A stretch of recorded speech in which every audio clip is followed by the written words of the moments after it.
Hello, and welcome to the second episode of our new podcast. What's the name of it? Let's see. How we tried DDD? Dang Deaf Dudes. Dang Deaf Dudes. I don't know. Somebody else recommended Anything is Possible podcast. I thought that was cool. That sounds nice. Yeah, so we're still going back and forth trying to figure out a lot of things. We will find out. We will find it one day that really hits us and impacts you. Yeah. I mean, the big thing about this for me, and really anything I do, is I like it to be organic, natural. You know, Same. I don't want to force something. It's like when you're working on music or you're trying to come up with an idea, you can't force it. Sometimes you have to let God in the room, you know? Mm-hmm. Once you find it, it's like a bike bulb.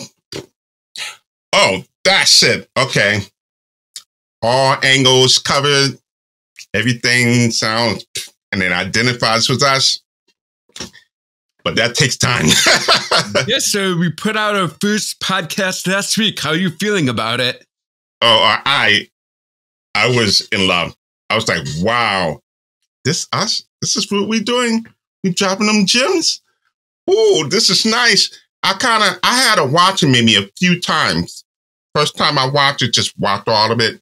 And the second time I watched it to understand, the meaning of what we're talking about, discussing about. Then the third time I watched it as if like, I don't know who these guys are. So, yeah, they make sense. Yeah, I can vibe with this. I feel you. I have to disassociate that I'm watching myself. I have to look at it like I'm watching it as a viewer. I mean, I've loved the reaction so far. I've gotten a lot of texts and messages from a lot of people saying, it's about time. Can I join your podcast? I want to. Can you interview me? You know, I want to join this. A lot of recommendations of that. Yeah. I was really humbled by the fact that people was really reacting, really talking about it. Yeah, it's right. I had some few people say, oh, it's about time. Now we need this. Okay, then some people actually started talking specifically about musicians.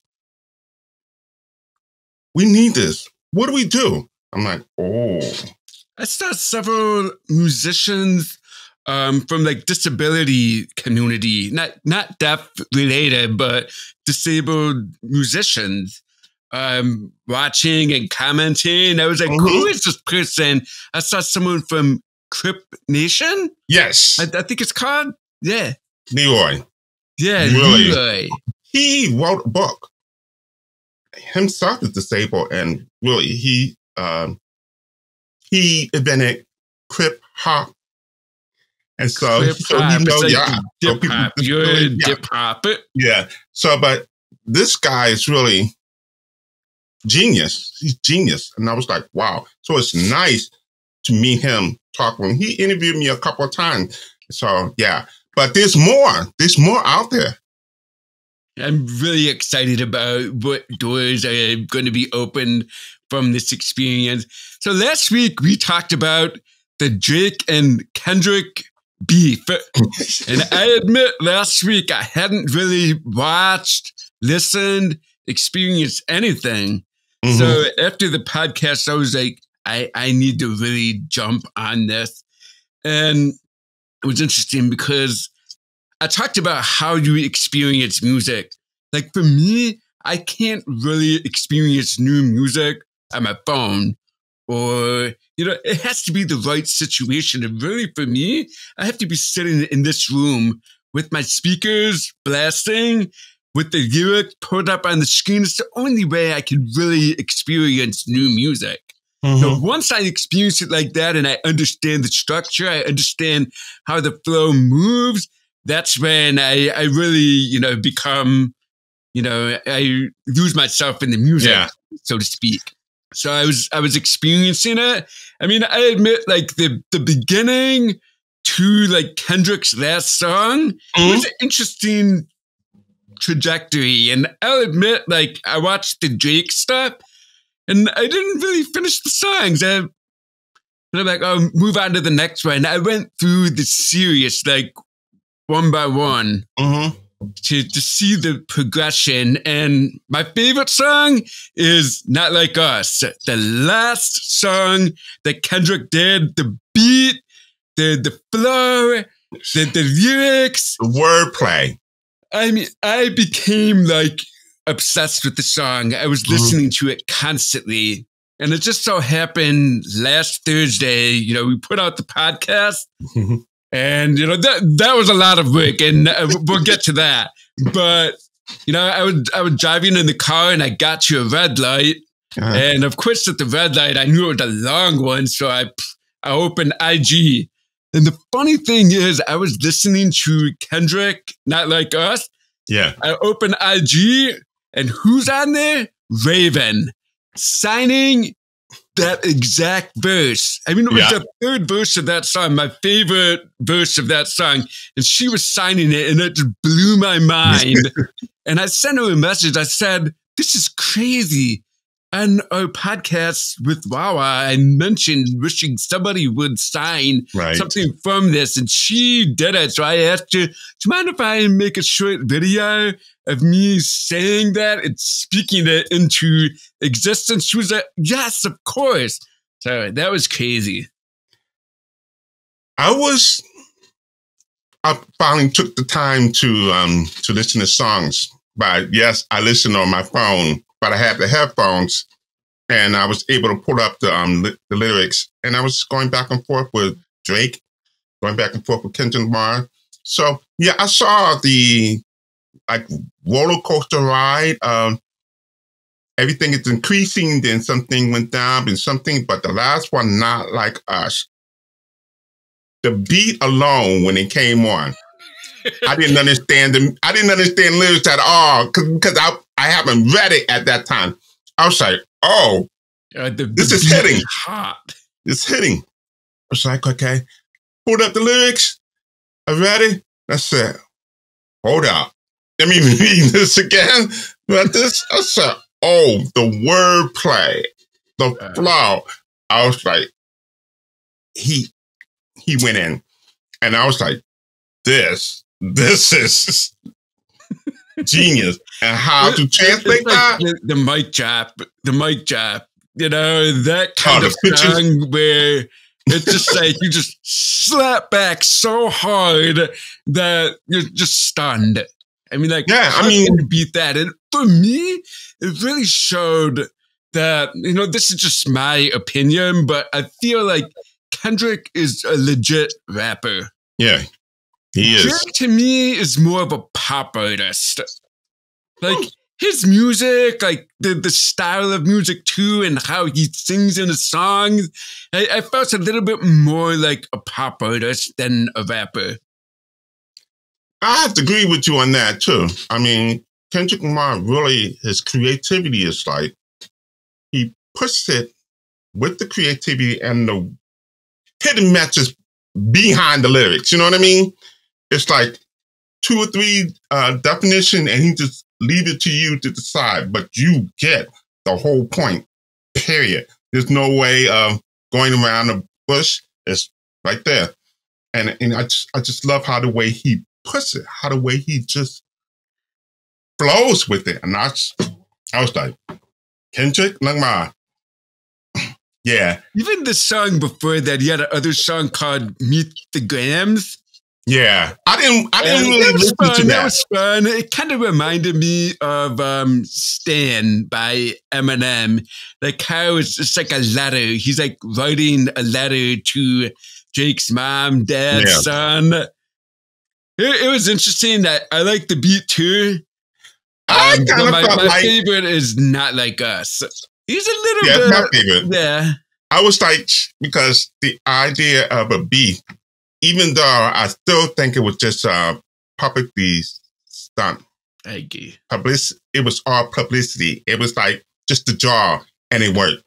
So, I mean, everyone just forgot about the current news, just focused on them the whole time. I was like, there's like, oh, drama. Let's go. Listen.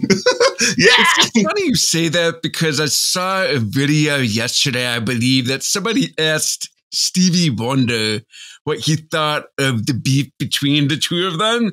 And I love his response. He's like, I think we have bigger things to worry about. Mm-hmm. He's right. It's the perfect response. It's the perfect response. So I was like, we do have bigger things to worry about. But it's interesting how America just really gravitate just the two guys, just the argument. Right. I want to wrap that up by saying thank you, Raven, for signing that verse, my favorite verse of the whole song. And thank you for letting me use the video side by side with our podcast and putting it out there. So thank you to everybody who reacted to that, because Raven is champ. The Queen killed it. She brought it. She did. She made sure we understood it. Oh, yeah. So I'm curious, Mother's Day, did you do anything for Mother's Day? Yes, I just spoiled my queen, as I always do every year. Well, almost every day I do. So I did breakfast, took her around, we went to church. She wanted to do the worship for the church. It was great. So she enjoyed today. My son came out. Happy Mama's Day. Yeah. So it was good. We had a very good and relaxing. And so, yeah, she felt good. I mean, just low key. That's it. Same. We went out for breakfast. Mm-hmm. It's funny, we arrived to the place we were eating breakfast. We walk in, and one of my wife's students was right there. She was the hostess, so that was funny. Ate breakfast, just very chill day. I actually tiled some backsplash because my wife was like, I really like that backsplash, and I didn't plan on doing it. But for Mother's Day, I did this whole backsplash in the bar area. Nice. Looking good. So, little things I guess I'm revealing in this podcast about myself, that I like doing things like playing with tile saws and no. I hire someone. I'm not that kind of handyman for some things. I try, but it's never to my queen's satisfaction. Because but the thing for me is I'm always, the brain is always moving, thinking about music, thinking about this podcast, thinking about DPAN, thinking about many things. So for me, it's nice when I do those things because it allows me time to focus on something else. Yeah. But at the same time, my brain is still processing, still thinking, how can we make this better? How can we improve the workflow? How can, that's why I do it. But yeah, sometimes in the middle of it, I'm like, why didn't I just hire somebody? That's me. But at the same time, as a person who is creative, the mind is always just running. Oh, yeah. And we're thinking about different things. The good, the bad, the ugly. How do we change the bad and ugly to something positive that will improve something from now on? Sometimes we have our past mistakes, we regret, but we learn from it. How we change that experience to something positive, to benefit us. So that's people, creative people. If you like that, welcome to the family. So yeah, I enjoyed that. My wife is very happy with the work. So that's a win in my book. Congratulations. I still hire someone. So this week on the podcast, I was thinking last week, we talked about why we're doing this. Yes. Why are we doing this podcast? And really, both of us have continuously said, because we want to share information with our community. So I thought this week, why not talk about our nonprofit organization? Okay. I know you just founded one. Yes. I've had one for a long time. I'm curious for you, Wawa. You have Sho Sum Luv Foundation. Yes. What's your goal with that? Like, what should the community expect to see from Sho Sum Luv? Okay. It's getting serious. So, Sho Sum Luv Foundation is really, it's been a dream of mine, okay? I've always wanted to get back to the community, disabled community, on a larger scale. I've seen so many oppressions, so many things that are swept under the rug. I see so many talents, but they're not getting the recognition. I see some people developing, but there's no guidance. Support is there. It's not really there. And then I try to figure out, what can I do? The skills, the network, the things that I have to present openly for those who really have it. And I've seen it. I've witnessed it. So that's why I started the company and Show Some Love. Yeah, you're giving that love. Come on. I love your work. I love what you're doing. Come on, you know. I set that up about a year ago, Sho Sum Luv Foundation. I'm really proud of it. And I have a great team. Board people, they work hard. I'm blessed to have them. And so to get back to the community, like scholarships, give workshops, training, help out with ADA, accessibility, which is really the big key. And to get back to the community, to show, expose the artists, aspiring artists, help out with the training, where to go, where to get information and accommodation for their disabilities and what to do. Open the mind, the hearts, and the eyes of people to see people with disability, and say, okay, give me a chance. Because as someone that has known you for a long time, I've always appreciated your mentorship, your ability to work with young people, young up and coming people who are really, ambitious about being in the entertainment field and opening doors and offering advice and offering wisdom to those who really want to go in this field, because we both know that this field is not easy. It's not. It's not easy. And I think that you really find more success in this field if you're ambitious and believe in yourself, but you also have the right intentions as well. Yeah, that's really important. It's really important to have that. And I just want to let people know that they're not alone in this. I mean, you need people surrounding you who backs you, lift you, pray for you, guide you, whether it's virtual or it's in person. Those guidance can help you lead where you want to go. But the determination has to come from you, that motivation, passion, the reason why you're doing this. Now, we all have a reason why we do something. Okay, we get tired along the way. We get frustrated. We encounter many obstacles and not sure what to do. We navigate our way through that. And then when that time comes and it hits so hard, you have to sit down and think your reason why again. That actually gives you more fuel, motivation to go. It's fuel to your fire. So keep going. Don't give up. I'm excited for you because as someone who founded my nonprofit back in 2006, I founded DPAN, the Deaf Professional Arts Network, to really find ways to make music and music culture accessible for the deaf and hard of hearing community. That was the foundation of our mission. And over the years, I've discovered that it's not just music that's not accessible. There's so many things that are not accessible.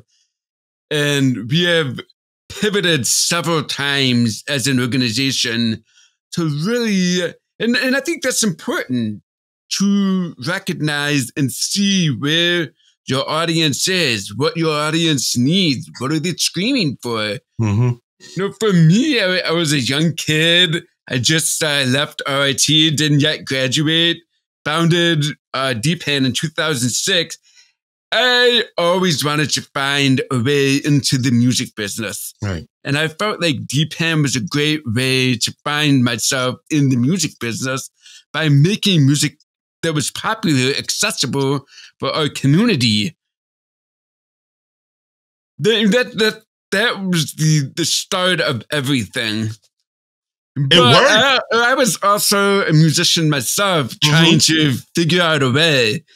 And the reason why I founded it as a nonprofit is because I felt so blessed and fortunate and privileged growing up with a family that really made music accessible for me. You know, my parents would take the time to lip sync songs to me. They would take the time to introduce me to different kinds of music. My brother was the same thing. My brothers would make like heavy metal songs accessible for me. So I felt like I grew up with this just complete blessing that I would not be where I am today if it wasn't for those experiences that my family has given me. They gave me a drum set when I was 5 years old. So it's like in many ways when I thought about the idea of DPAN, I thought to myself, I am so lucky. How can I share what I have to a community? I mean, back in 2006, you know, YouTube had just started. Facebook was still in its infancy. We had a MySpace, remember? And so social media had just started. So it was like the perfect time to do all of that. And it's been a blessing. It's been a blessing doing the work that we do. And not only that, but to work alongside people who have shared similar passions. And we need more of that. You know, we have other nonprofits like Definitely Dope.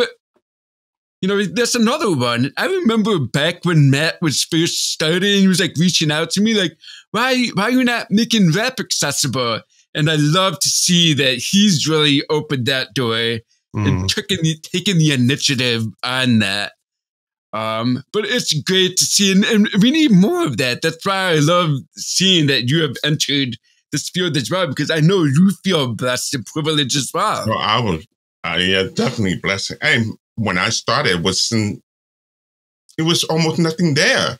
So my best friend was the library of researching, finding out, learning, watching MTV, VH1, MTV Raps. I was doing all that. So I didn't have anyone who guided me on that. So those were my guidance. As I mentioned, virtual mentors, that was it. Reading magazines, just find, discover your way. When I find out just other people have the same interests as me, whoa, okay. So you have the ups and downs. Some will be involved with the music and then just drop later on. They feel like they don't want to do it. But I just kept going. And then all of a sudden, I was doing this for a long time. And I thought, okay. I remember I stopped for a long time too, because people were just shutting me down. Like, oh, that people not supposed to do music or rap. What's that? It's too fast. I can't understand you. What? And I realized two things. I'm either ahead of the game or just all the work I did, shelved it, leave it. Stupid me. I picked two. But I was writing, I was producing, and I was keeping everything to myself. I wouldn't show anyone my work. I was afraid. Next thing you know, you popped up with DPAN. I was like, saw that. I was like, finally someone's here and shouting music. Oh my gosh. And then people started hitting me up. You was already doing that before him. I was like, yeah. So that's when I realized I was ahead of the game. Okay. And that's when I reached out to you. I'll never forget. I reached out to you. I was like, hey, introduce myself. Hey, I'm here and I'm supporting you, and I'm doing great work and everything. Response I got from you was, yeah, okay, thank you. Really? I was like, I remember your first CD. Back in 2006, people were sending me physical CDs, VHS tapes. So, I mean, they were sending it to me, trying to get in the door. And I remember back then, I was like, I didn't know how to move. I was working alongside people that were very successful in the music business. Yes. But one thing I've learned over the years is sometimes you have to wait for that right opportunity, that right moment. Sometimes you will know when it's there, and sometimes you won't. Sometimes you have to just do it. And it's like this podcast. Like last week, I was like, we need to put this out. We need to put this out, pushing it. You have to have that motivation. You need it. If you don't have the motivation and the persistence, it's not going to happen. Right. And you have to believe in yourself. And, a lot of people were reaching out to me when I first started, and I was like, I didn't know how to move forward. I found myself in the situation where, number one, I felt like just extremely taken aback. Okay. By just everything. I didn't expect that kind of reaction. I didn't expect that there were people out there that wanted to do the same things or had the idea of doing the same thing, because as a student at RIT and TID, I felt like I was one of the few people who were signing songs back then. Signing the kind of songs I liked. Now, okay. I saw other people signing like the latest pop songs, but I liked the underground. I liked the dark. I liked things that were old school. So for me, it was like, how can we create a new avenue in the music business? Mm-hmm. Still trying to look for that call. It's still, that's best way to say it is that's the long game. You in it for the long game. And things like that takes time. And so when you started DPAN, that door just blew wide open for many people to see. As you mentioned, you got all this contact, all this CDs, the DHS and stuff. Okay, that was like, okay, many of those artists or signers just felt, oh, I'm not alone. Right. There's someone like me out there. That's exactly how I felt. So all of us was on that common frame of mind. And so to see that, I was like, oh, so I can understand the wave of people just coming at you and stuff, me included. So, but that's something that door was closed for so long. Maybe just scratch the surface of peeking through and signing a song, and people like, oh, it can come to that, oh, cute thing. Now it's more people starting to be more serious about it, and that's a good thing. And so, but see, when you have people, leaders like us and others like Maxie, or definitely dope. And so I'm watching him when he started. He's come a long way and did amazing things, okay? And we have more just popping up. These leaders, they believe. So when we believe, we have a dream. We see it, we understand it, we know it. So when we try to present it out to people, they don't get it. So that's sometimes the reason why you get negative or oppression or people mocking you. But you see that dream. So you have to keep working to bring it to life. That's what we did. Now people see it. They're starting to understand it. They want more of it. They're starting to feel like, oh, you see me. So even though we're working hard getting up there, there's almost nothing out there for us because we still have to find and navigate our way. But all of us are still holding our hand out behind us by letting people know, look, I'm going this way, but my hand is right here because I want to pull you with me. Okay? I don't want to be alone at the top. Right. I'd rather have a lot of people with me and say, hey, okay, I'm with this. So again, that's where paying forward comes from. That's what we're doing. I mean, we put everything we have. We put our lives, our motivations, our everything on the table for you. And that's very vulnerable. It's like right there. But I believe, I see it. I want to share this with you. Want to come? If you don't want, it's fine. I've always felt that way with you. I've always felt like you were always very welcoming. And we've worked alongside many different artists. Yes. You know, just from doing shows. And I love to see the artists that are so set in their craft, in their ways. They know what they want.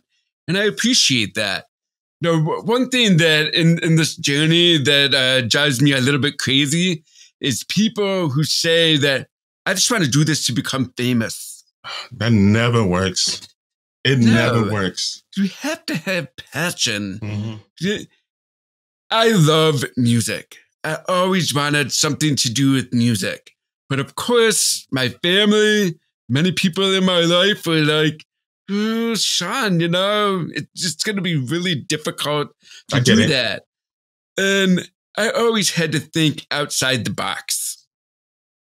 If I didn't think outside the box, I found myself in a situation where I had connections to some very successful people in the music business. Mm-hmm. And, you know, looking back, I was young, but for some reason, I understood that these people had many, many, many, many people asking them, you know, can you sign me? Can you work with me? Yeah. Can you make me successful? I want to be famous too. Mm-hmm.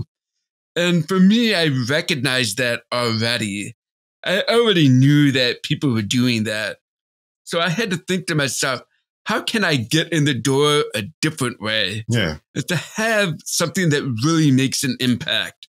That's where the idea of DPAN came from, because, you know, sitting in the dorm rooms or the apartments in college, signing songs to my friends, sharing music with them, mm-hmm. is an experience that I will forever cherish. And really, the infancy of DPAN was created there at RIT and TID, just making that music accessible to now. I just love going on social media and scrolling and seeing somebody sign the latest Taylor Swift song or Raven signing Kendrick Lamar. For me, we just live in this amazing time where so much music access is there, but I still would love to find a way to centralize it. Yeah. What comes to mind is a quote. And I want you guys to understand and take this quote to the heart, to the mind, and to your soul. And the quote is from Nelson Mandela. And I follow this quote. Quote is, "It's impossible until it's done." Okay? Let me say that again. I want to make sure you understand it. It's impossible until it's done.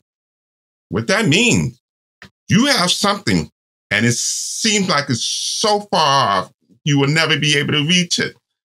But if you work it step by step and building that impossible thing comes here, then becomes reality. It's right here for everyone to see. So it seems like it's impossible. It's only impossible if you don't do it.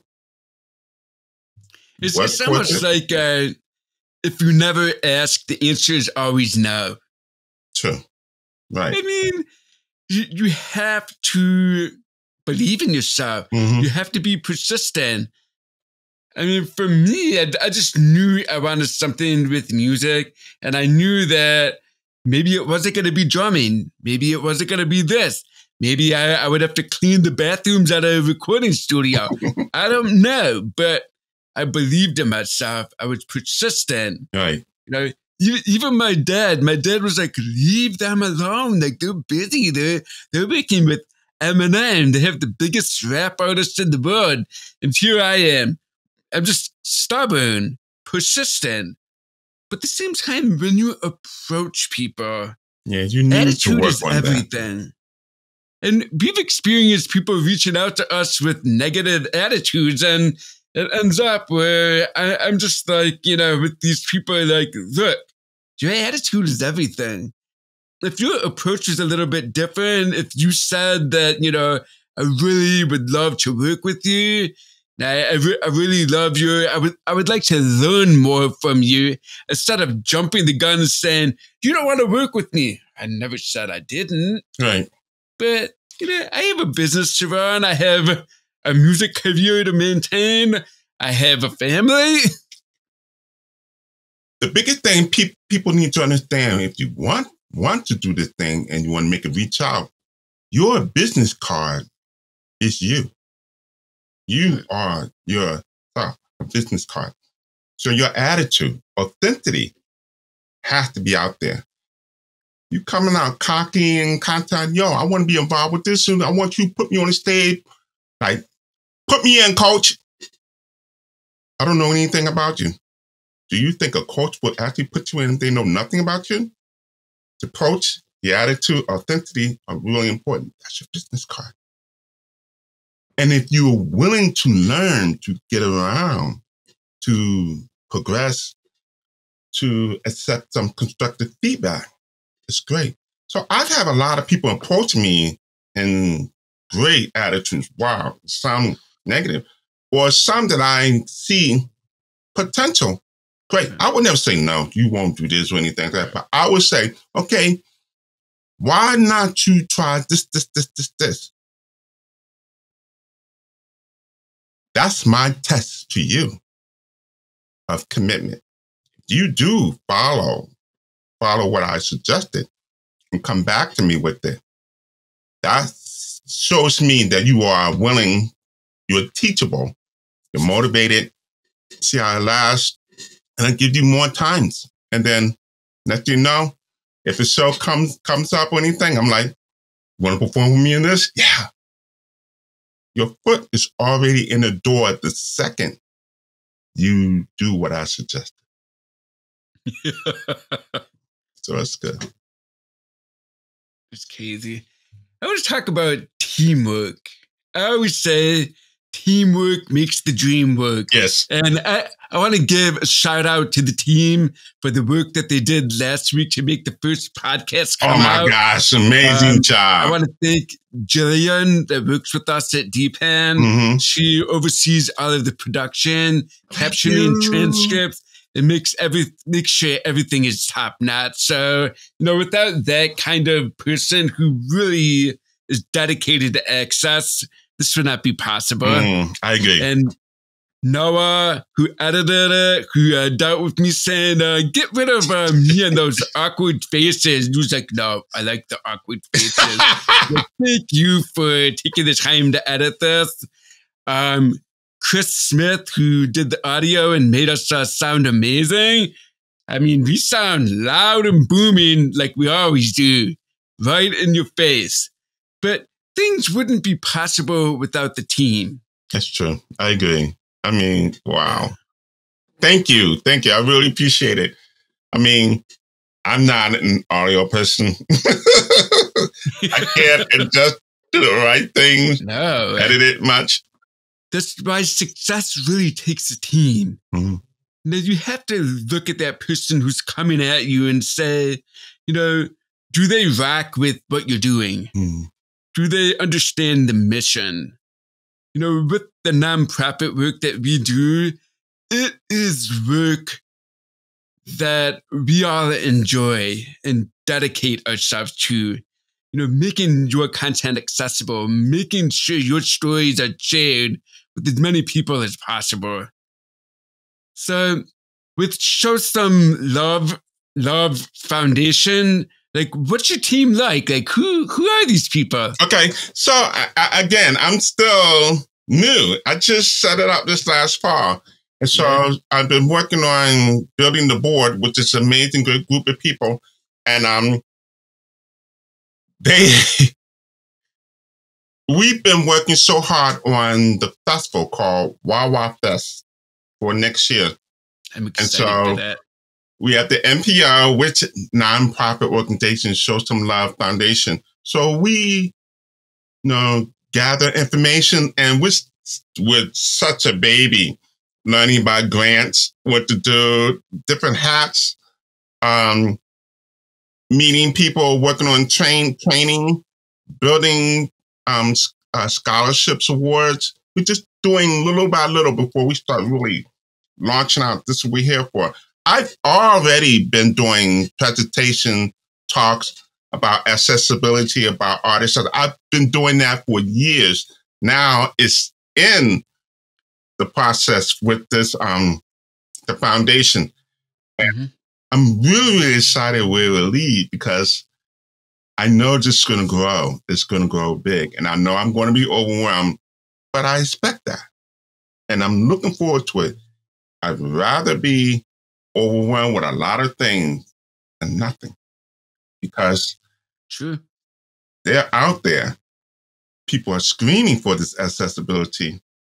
I can help build this, and I can start pulling other people who focus on accessibility and things, becomes a really good team. And the people I have on the board, my goodness, I'm not sure if I'm allowed to say who they are yet, but when that time comes, woo, everyone will be like, what? You, wow, it's amazing. And it's a blessing. It really is. And I can't wait for us to be blessing you with some love, bro. Can't.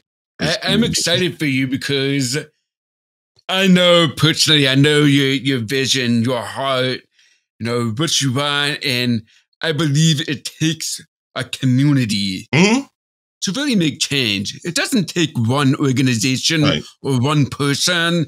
It takes a community. Several of us contribute in different ways to make that change happen. It's something that I've learned through my journey. I mean, obviously, trying to run a nonprofit, trying to run a business, you're always thinking like, how can I get ahead of the curve? Yeah. How can I continue to be a leader in this game? And it takes research. It takes the library approach. I mean, now thanks to Chat GPT and other AI models, it makes the game a little bit easier. But a little bit. Even then, you still need to do your homework. Yes, always. You still need to connect with people. And I love chatting with different people. Like, for example, last week I found this new technology. I was like, what is this? So I reached out to the company and I set up a meeting and I chatted with them about like their platform and my ideas. I always like to see like what's up out there. Oh yeah. What's new? You have what's to. Innovative. I just can't sit here and be, and sit and think like, it this doesn't work. Be fine for him. No, I already know and see what the future is going to look like. Or I have an idea. I'm not a Nostradamus or anything. I can't really like see in the future, but I have a feeling of what's going to happen, and I do feel like accessibility is going to improve tremendously. It already has in the past 10 years, in the past 5 years, in the past 2 years. Yeah. It has improved. It's only going to get better. I love that part, because you see more and more companies starting to get involved. They're partnering to create the accessibility technology to make things easier for people with disabilities or those who will end up becoming disabled. So, but people don't realize you can become disabled anytime, any place. It's how you react to your new disability or current disability. It's how you react to that and what resources are out there for you. So it's nice when it comes from you to help find research. You will always be researching to find out what's out there for me that can improve my situation and things. You always do that. And so when you find companies that really partner and work together, you're pouring in that knowledge. You're pouring in that information comes right here. And you're like, hey, I know this person. You want to know? Here it is. It's like it's sharing that information. And so when you build that accessibility and then increase the number of people, a percentage of accessibility. Right now in the world, it's only 16% of accessibility. So, think about it. The world, what would it look like 50% of accessibility in the world? 75%, 100% becomes the norm.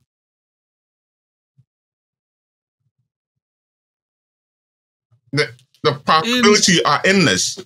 Another thing I want to emphasize with accessibility is that you should always try to work with people who are in those communities. Because, like, for example, I wouldn't want somebody who's in a wheelchair who has a different kind of disability than I do doing something for the deaf community. I mean, you should have leaders in their respective communities to be representative of their community's needs and wants and needs. Right. But that's something that I've always found fascinating, because in some cases, it's hard to find those people. Where are they? So you have to keep doing your homework, keep doing your research, keep your eyes, well, obviously not our ears, but keep our eyes to the ground and see what's out there. But I love it, because when you connect with a person, you're making a friend. You're learning something from their disability that you never thought of within yours. Whoa. And so you become more aware, you become more sensitive, more respectful, and how you build up on that. For me, that's a nice growing moment every time. It's just like the knowledge just increase. And then the interesting thing is, because you met that person, know about the disability more, you start seeing other people who have that disability that you never really saw before. You start seeing them more clearly. And you know what to do. It's nice. It's good. Well, Wawa, it's great chatting with you as always. Always, bro, with you. For anybody who's tuning in for the first time, we did our first podcast last week. This is our second. So subscribe, let people know. Let us know what topics you would love to see us chat about. Yes, we need that. There's so many topics that we have. But we're curious what you guys want us to see us chat about. That would be lots of fun. And please share. Share it. I mean, why not? The more you know. True. The more you know. The more you know. The more you know. Well, I will see you next week. All right. Thank you for tuning in. Take care. Have a great week. Show some love.